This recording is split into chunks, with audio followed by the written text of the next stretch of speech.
నమస్తే, welcome to Shri media. నేను మీ విష్ణుప్రియ. మనం ఇప్పటిదాకా మార్చి ఫలితాలు తెలుసుకున్నాం. అలాగే చాలా విషయాల గురించి, ధర్మ సందేహాల గురించి కూడా తెలుసుకున్నాం. మనతో పాటు ఉన్నారు గురువుగారు లక్ష్మీనారాయణ గారు, జ్యోతిష్య వాస్తు పండితులు, గాయత్రి జ్యోతిష్యాలయ వ్యవస్థాపకులు. గురుగారి ద్వారా ఎన్నో విషయాలు తెలుసుకున్నాం. ఇప్పుడు మనం ఏప్రిల్ నెల 1వ తారీఖు నుంచి 15వ తారీఖు వరకు మనకున్నటువంటి 12 రాశుల యొక్క ఫలితాలని ఎలా ఉన్నాయి, ఏంటి అనే విషయాన్ని గురువుగారిని అడిగి తెలుసుకుందాం.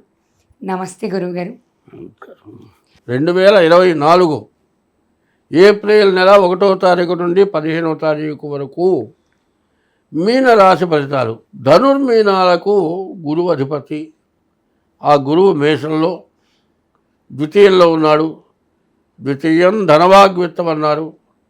ద్వితీయంలో ఉండేటువంటి గురువు వల్ల ధనం బాగుంటుంది, ధనం బాగా వస్తుంది. శుక్రుడు కూడా బాగున్నాడు. ఈ 2 గ్రహాలే బాగున్నాయి. మిగతా గ్రహాలు 6 బాగాలేవు.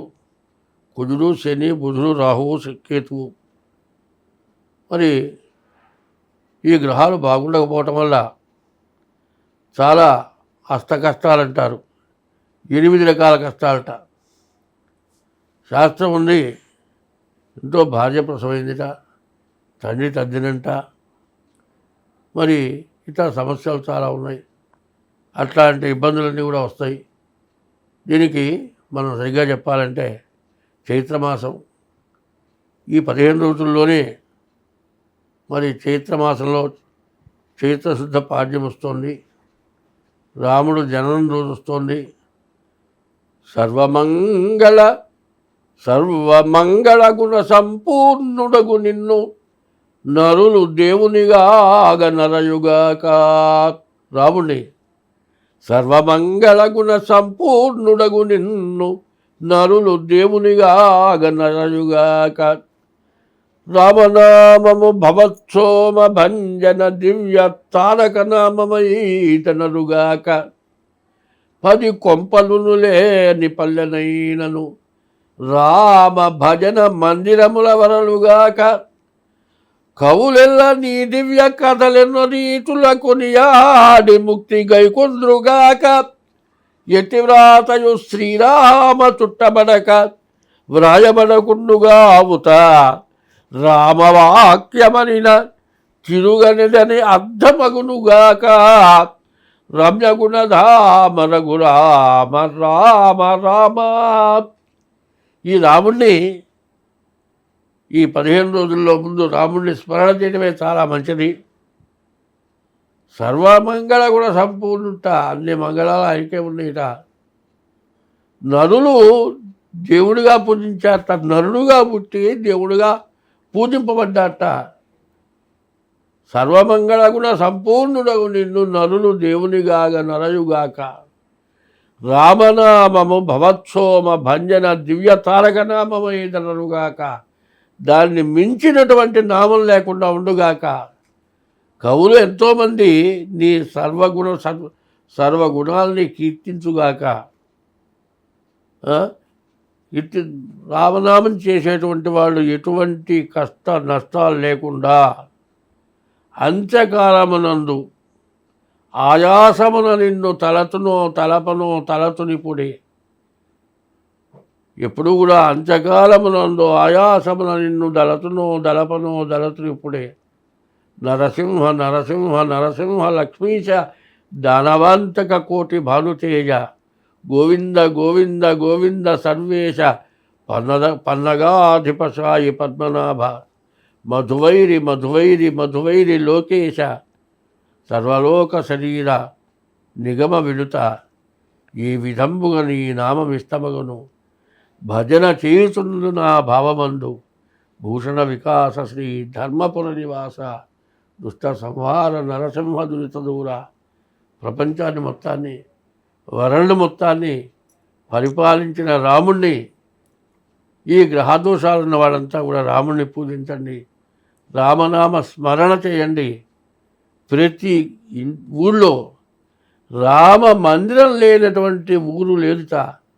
శివాలయం లేని ఊరున్నా ఉంది కానీ రామ మందిరం లేనటువంటి ఊరు లేదుట.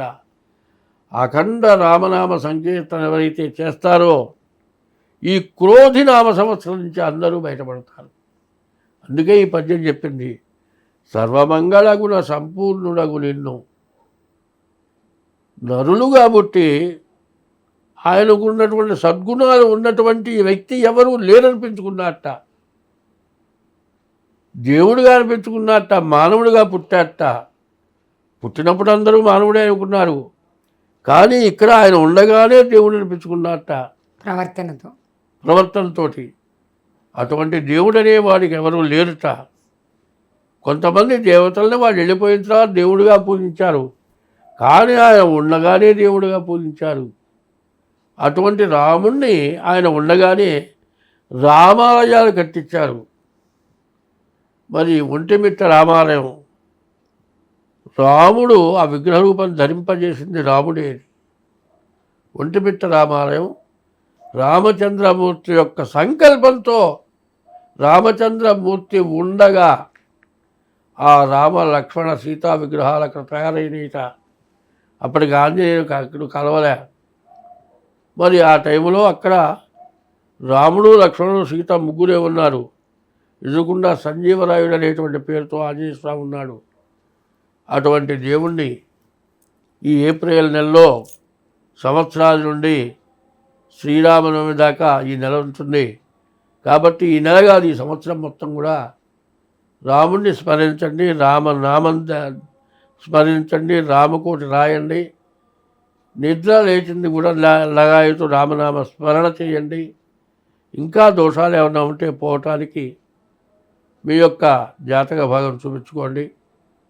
జాతక భాగం ముఖ్యమంటం లేదు, నీకు దైవత్వం నీకుంటే, దైవాన్ని నువ్వు పూజిస్తే ఆ దైవశక్తి నీలో ఉంటే ఏ గ్రహాలు ఏవి చేయవు. ఆ దైవశక్తి లేకపోవటానే కష్టాలు, నష్టాలు, బాధలు, రోగాలు, సంపూర్ణ ఆయుర్దాయం లేకుండా మరి 75-80 సంవత్సరాలు వస్తే పూర్ణ ఆయుర్దాయం, 50 సంవత్సరాలు వస్తే అల్పాయుర్దాయం, 25 సంవత్సరాలు వస్తే స్వల్పాయుర్దాయం.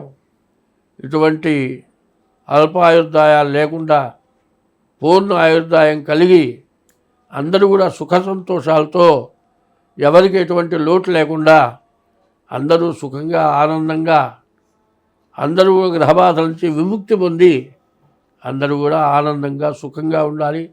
రాముణ్ణి స్మరించాలి, శత్రువుల్ని జయించాలి. శత్రుత్వం అనేది మనలో లేకుండా పోవాలి. ఒకళ్ళ యందు ఒకరికి శత్రుత్వం లేకుండా ఉంటే శత్రువుని శత్రువుగా చూడకుండా ఉండగలిగేటట్లయితే శత్రువుని జయించినట్లే. శత్రువుగా కూడా మంచివాడు అవుతాడు. కాబట్టి అందరూ కూడా ఈ చెప్పిన దాన్ని బాగా వినండి, మనస్ఫూర్తిగా ఆలకించండి. తప్పులు ఏమన్నా ఉంటే దాన్ని వదిలేసేయండి, మంచి ఉంటే తీసుకోండి. స్వస్తి. ధన్యవాదాలు గురువుగారు. చూశారు కదా రాశి ఫలాలు.